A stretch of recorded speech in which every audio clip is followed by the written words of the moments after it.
The smoke cleared across the scorched plains of Epsilon 7, revealing a graveyard of metal and flesh. Liam crouched behind the wreckage of a Crythian battlecruiser, his combat suit flickering with damaged power cells. The war had raged for 3 standard years, humanity against the Crythian Empire, and today's battle had been the bloodiest yet. He should have retreated with his unit. Command had sounded the evacuation signal 20 minutes ago, but something had caught his Arja figure moving weakly among the debris.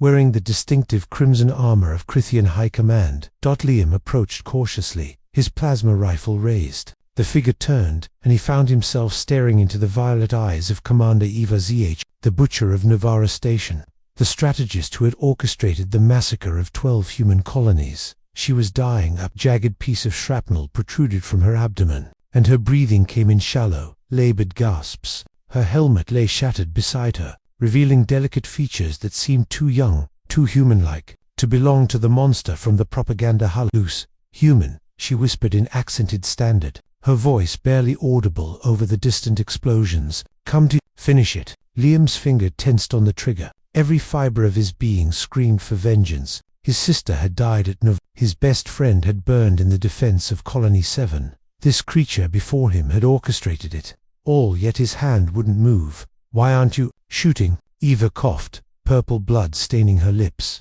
"I don't know," Liam admitted, lowering his weapon slightly. He'd killed hundreds of Crythians in battle, but this felt different. This wasn't combat, this was execution. Eva laughed bitterly, the sound wet and painful. "Humans and their conscience. We studied you, never understood it. A weakness we planned to exploit. Clearly worked out well for you," Liam muttered, glancing at the devastation around them. The Crythian fleet lay in ruins. Humanity had won this battle decisively. Indeed. Eva's eyes closed briefly. When they opened again, something had shifted in them, a vulnerability that propaganda had never shown. "I'm told humans have medics, even for enemies." Liam hesitated. His medical training was basic, but he had combat stims and coagulant foam in his pack, enough to stabilize her, maybe long enough for retrieval. "You killed thousands of my people," he said quietly. "Yes," she didn't deny it, "and you have killed thousands of mine. War is efficient at that." Liam knelt beside her, still wary, and examined the wound. Critical, but survivable with immediate intervention. His hands moved automatically, reaching for his medical kit, even as his mind rebelled against the action. "Why?" he asked, applying pressure to slow the bleeding. "Why did you attack us? We never wanted this war." Ava's laugh was hollow. "Neither did we. The Council feared you. Humans spread too fast, adapt too quickly. In 50 years, you went from 1 world to 100. In a century, you'd dominate this sector. They decided. Preemptive action. Fear," Liam repeated, disgust coloring his voice. "You murdered billions because you were afraid." "Yes." Her honesty was disarming. "And now we've learned what we should truly fear. Not your weapons or your numbers, but this." She gestured weakly at him, treating her wounds. "This insanity, this compassion for enemies, we have no concept for it."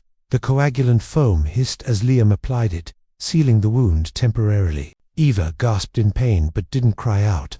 "In Crythian culture," she continued, her voice growing stronger with the treatment, "a defeated commander takes their own life, preserves honor, denies the enemy intelligence." She looked at Liam with something approaching wonder. "But you saved me instead. Why?" Liam sat back, studying her. "Because that's what separates us from you. We don't have to become monsters to fight monsters." "Philosophy," Eva murmured. "We could never defeat that. Our generals studied your tactics, your technology, your industrial capacity, but they never understood that your real weapon was hope. The belief that things could be better, should be better." Explosions thundered closer. The Crythian retreat was in full rout, and human ground forces were advancing. Liam activated his emergency beacon. "You're signaling for help?" Eva asked, surprise evident in her weakening voice.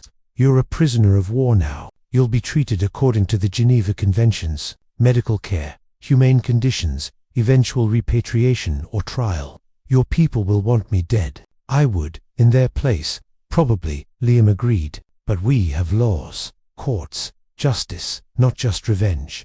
Eva stared at him for a long moment. "I have commanded fleets, ordered the deaths of millions, believed we were superior in every way." She coughed again. "But I understand now why we were always going to lose." You fight for something beyond victory. We only fought for survival." The sound of approaching hover transports filled the air. Liam stood, keeping his weapon ready, but pointed away from Eva. "I killed your people," she said quietly. "I gave the orders. I watched worlds burn. And still, you saved me. I don't understand humans." "Maybe that's the point," Liam replied. "Maybe understanding isn't necessary. Maybe just choosing to be better is enough." As the medical transport descended, kicking up dust and debris, Eva reached out and grasped Liam's hand with surprising strength. "Thank you," she whispered, "for showing me what we could never be." Liam didn't respond. He simply held her hand until the medics arrived, human soldiers who immediately began advanced treatment without hesitation, even knowing who she was. Later, when questioned about why he'd saved the enemy commander, Liam would struggle to explain. How could he tell them that in that moment, looking into the eyes of his enemy, he'd seen not a monster but a person, that choosing mercy over vengeance felt like the only way to honor those who'd been lost? Instead, he simply said, "Because we're human, and that means something." The war would end 3 months later. Ava's intelligence and eventual testimony before the Galactic Council would prove instrumental in negotiating the peace. But more than that, her story would spread among the Crithian people, the tale of the enemy who chose mercy over revenge. In the end, humanity's greatest weapon had never been their technology or their ferocity in battle. It was their stubborn, illogical, beautiful insistence on remaining human, even when everything suggested they shouldn't. And in the smoke and ruins of Epsilon, in the space between vengeance and compassion, that weapon had won a victory no fleet could ever achieve.